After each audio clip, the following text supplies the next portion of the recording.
この高級感。ただの塗装ではありません。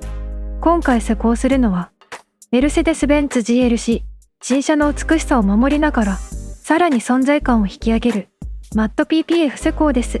ツヤのあるボディが、ここまで変わります。今回は、その全工程を余すことなくお見せします。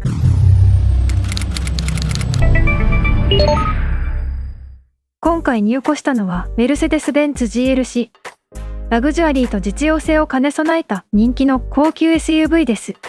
しかし、この美しいボディは傷や飛び石から完全に守られているわけではありません。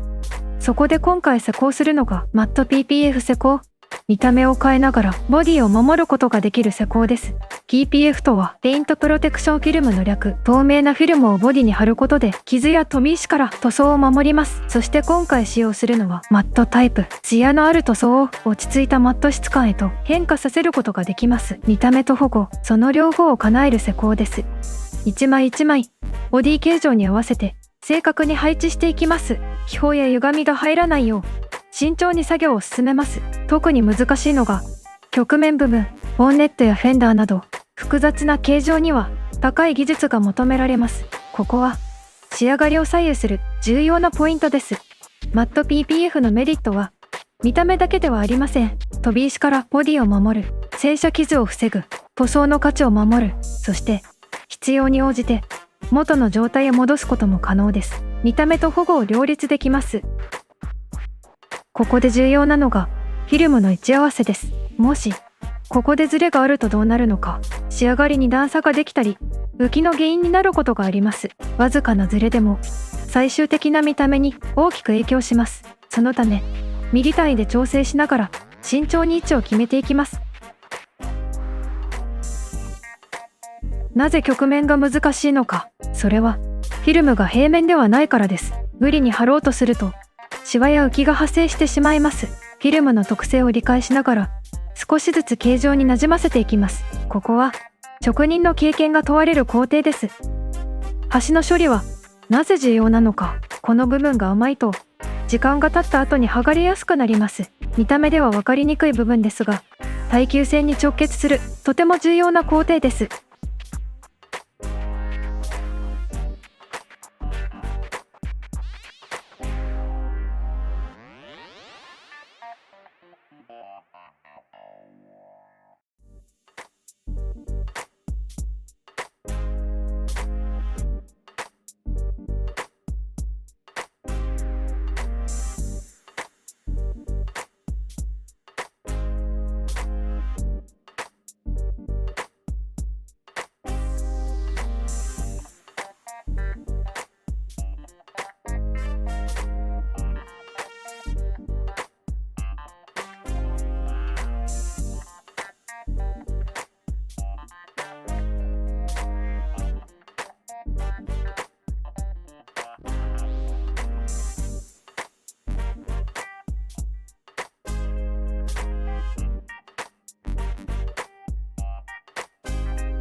この作業でよく聞かれるのが、気泡は大丈夫なのかという疑問です。気泡が残ってしまうと、見た目が悪くなるだけでなく、剥がれの原因になることもあります。だからこそ、内部の水分と空気を丁寧に抜いていきます。この作業が、仕上がりの透明感を左右します。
施工完了。ツヤのあるボディは落ち着いたマット質感へと生まれ変わりました。同じ車とは思えないほど印象が大きく変わります。高級感はそのままに、さらに存在感を引き上げる。これがマット PPF の魅力です。あなたの愛車もここまで変わるかもしれません。